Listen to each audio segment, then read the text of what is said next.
Okay, are we all set? We have 5:30 and Greg Polly is chomping at the bit. Okay, so I will call the meeting to order. Welcome everybody and good evening and welcome to the October 20th meeting of the Temple Terrace, August 20th meeting, thank you, of the Community Redevelopment Agency. Is there any comments on the minutes from our previous meetings? And if not, is there a motion to approve the minutes? Move to approve. Second. Any discussion or corrections? Seeing none, all those in favor say aye. Aye. Opposed, no nays. The minutes are adopted. We have the Temple Terrace redevelopment area meeting dates for fiscal year 2025 and interim community development director and business relations manager. Fit that on a business card. Greg Polly is here to present. Good evening, sir. Thank you, sir. Good evening, everyone. Once again, Greg Polly. What he said as far as the title. My part here tonight is very short. I did want to just bring before you proposed dates for the fiscal year 2025, keeping in routine with prior scheduled years. These dates for the scheduled CRA meetings fall immediately prior to the second council meeting of the second month of each calendar quarter.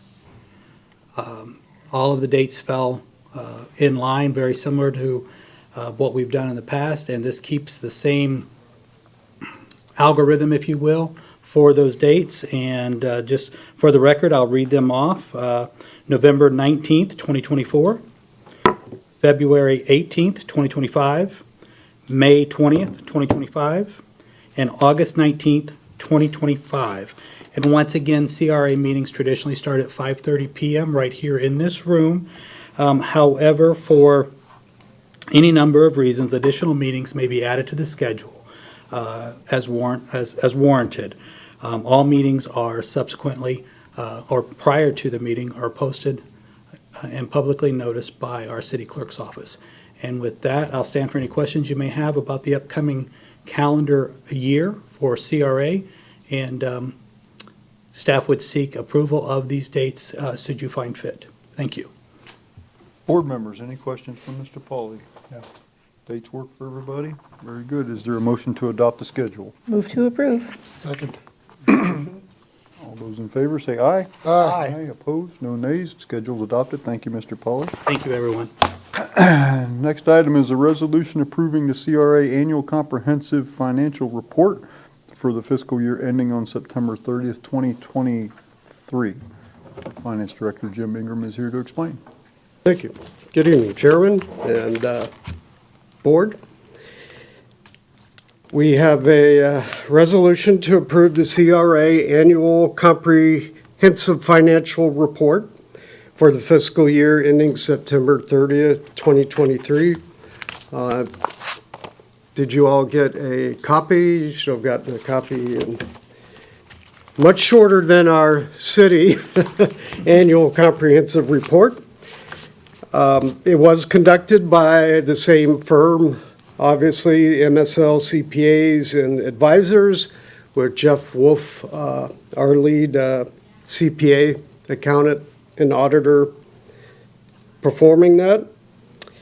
It is recommended that the Temple Terrace Redevelopment Agency adopt a resolution approving the CRA Annual Comprehensive Financial Report for fiscal year ending September 30th, 2023. And I will stand for any questions you might have about the report. Thank you. Are there members of the public who wish to comment on this item?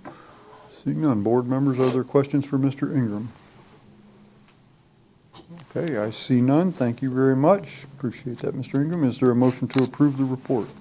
Move to approve the CRA Annual Comprehensive Financial Report for the year ending September 30th, 2023. Second. Motion and second. Discussion of the motion.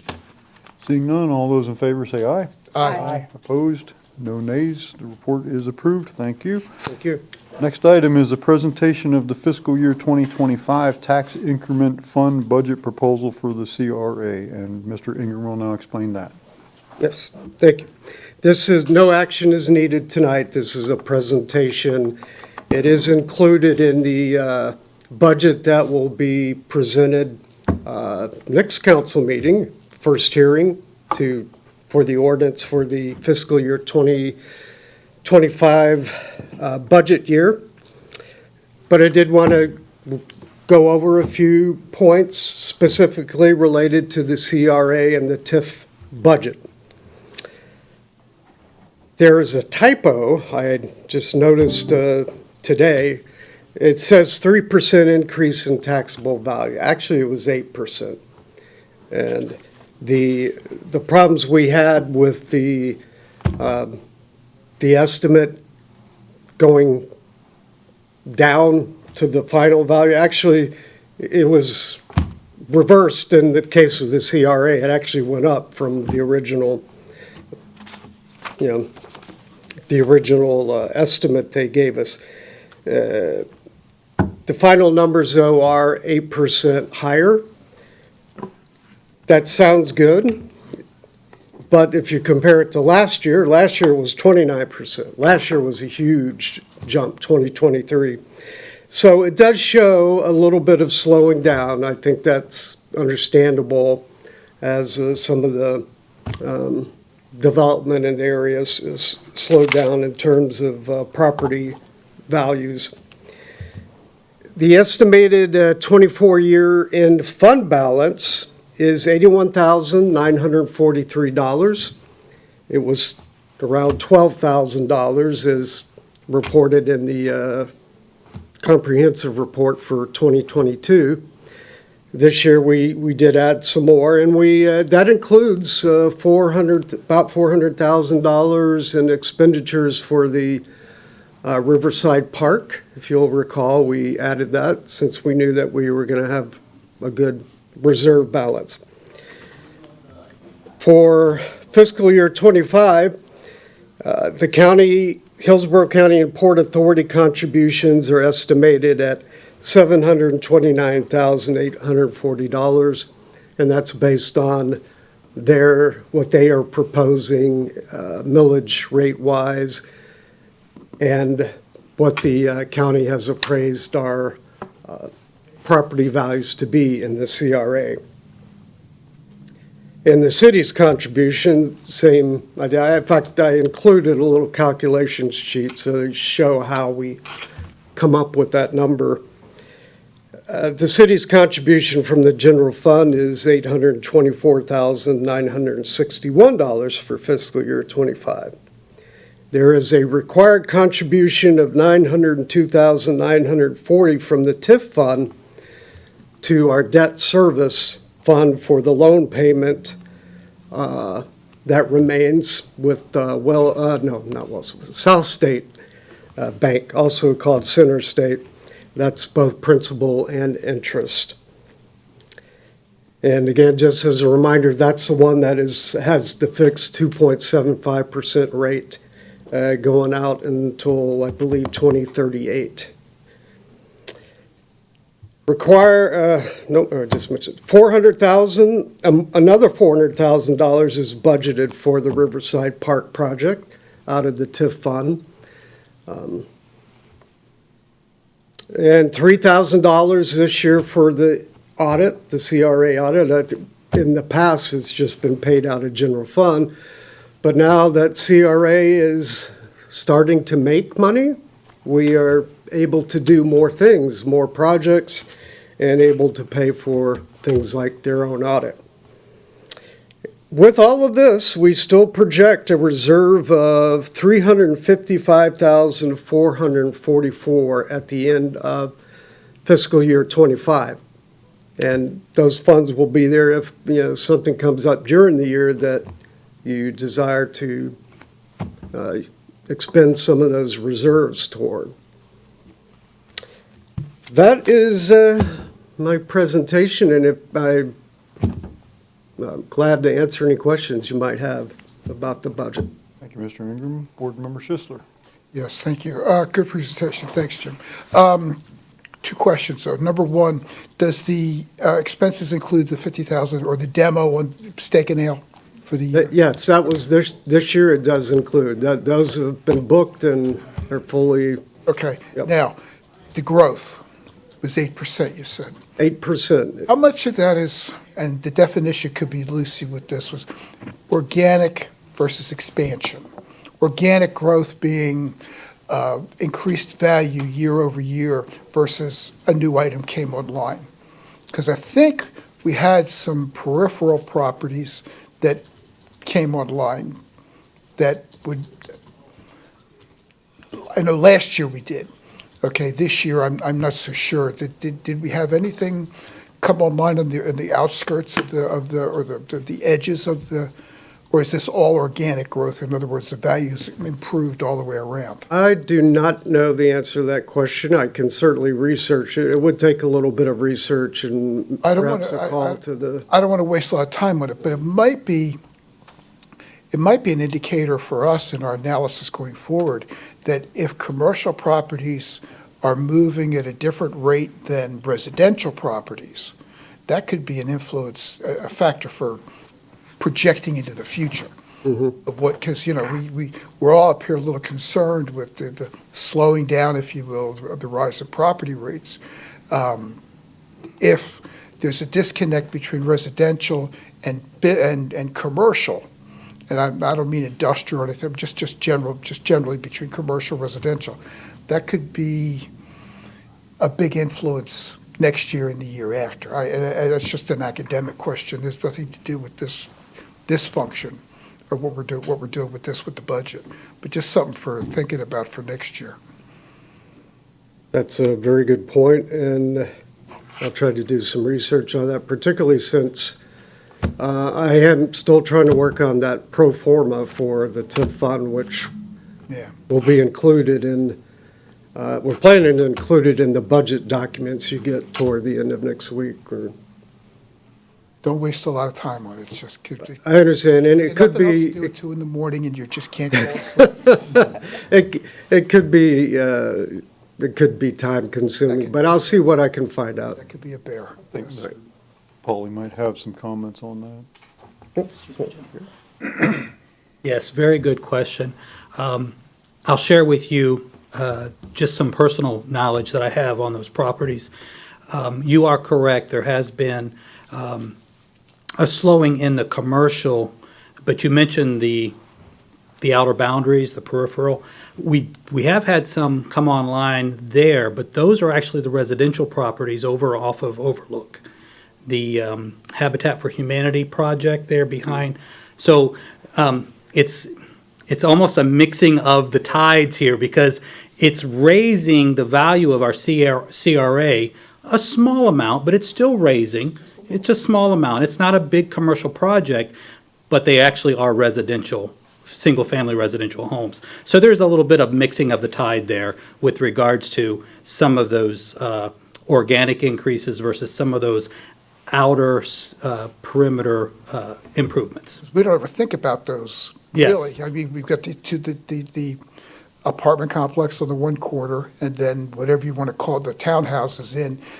Is that residential, is that commercial? I don't know how to, Sure. but But as far as when people traditionally think CRA, you're thinking commercial property, possibly even larger scale commercial developments. yeah. But some of these smaller ones that I wanted to share with you are actually residential on the outer boundaries.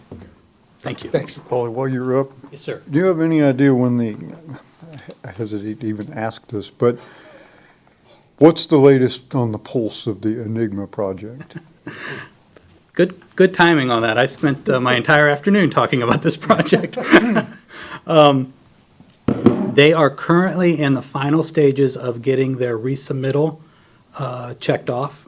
And I don't want to speak out of turn because staff still is working with them to fine tune a few issues. But they did submit. We have a nearly complete resubmittal ready to come before council. That's a resubmittal of the site plan? Of the site plan, yes, sir. Because, just kind of giving you a quick snapshot looking backward, there was some issues with both the south side perimeter wall, the little retaining wall on the south side, and there were issues with conducting work without permit with some of the parking lot lighting. So, obviously, they had some situations they had to deal with our building department over that. So that all went on hold. The site plan was resubmitted. Myself, our city planner, Malik Hall, have been working very, very closely with the applicant's engineer, and we are very close to being able to put a green check next to that and get it on the agenda to come forward for you. How, I remember the site plan issues, but that didn't stop work on they were still able to work on the inside that didn't totally stop work, did it? The way that order of events unfolded was the first development issue was the wall. There was, it was discovered that they were constructing a retaining wall on the south side of their property that was not shown on the plans. And when they were asked to verify that it was in fact on their property and they weren't building in the right-of-way, they presented a amendment to a survey, but it wasn't the site plan. And so even after being directed to stop work in that area, it was discovered that they continued to work in that area and they were actually issued a stop work order for that outside work. Now, under that stop work order, they were permitted to continue work on the interior, to prepare the interior store spaces, if you will. And then the situation arose with the parking lot. And what happened with the parking lot was, I don't remember the exact number, I believe it was about 14 or so light poles were installed without a permit. And obviously it was on the site itself. So at that point, our building official issued a second stop work order, and that's when all work was ordered to be stopped, interior and exterior, because they were not following the prior directive. And at that point, everything was stopped, and we began to engage them on a very regular basis to update that site plan. So that's where we're at right now, and we are very, very close to the finish line on the site plan. So they're under a full stop, right? They're under a full stop right now. How far along is that building? Is it 70%, 90%? The facade is, the exterior facade is nearly 100% complete. The parking lot improvements, the parking lot still has to be reconfigured in the fashion that they are moving parking lot islands. Obviously, they're improving the landscaping in that area. They've already installed the lights, but they still have to settle outstanding issues with the light poles that were not permitted. And of course, paving and restriping of the finished parking lot. What about the building? The exterior, as I mentioned, is nearly, Interior. interior is still open-studded walls. There's no interior, and again, because he did, after they violated his directive on the second time, he shut them down completely. So it's not ready to go? It's No, still sir. a lot of work to do. No, sir. The very first thing is to get that site plan before the city council and to get approval on that site plan, which I'm not anticipating any issues. They have amended the site plan in every manner that we've asked them to do. It's taken a while to get to this point, but once we get that checked off, then we'll be able to settle up with the stop work orders and the prior work that was committed without a permit. And once that has been settled, once their account is completely settled, then we will be able to issue the new permits to get them moving forward again. Any other questions? If that was cleared up tomorrow, how long would it take him to get a CO? There's no way he can answer that. What should Just take a curious. week is taking a year. Yeah. Well, okay, under normal circumstances. Well, in a situation like this, and again, I don't want to speak for the building official because he has to address Yeah, that. okay. But traditionally, what you will see is you will see a certificate of completion for the exterior shell. Okay, And then individual applicants, stores, if you will, individual stores will then hire their own team to do their interior build-outs. So what you would see is you would see a series of COs that would follow that initial COC. okay. Other questions for Mr. Pauly or Mr. Ingram? Okay, thank you. you both very much. I believe that concludes our business for the redevelopment agency, so we will stand adjourned until 6 o'clock. Thank you.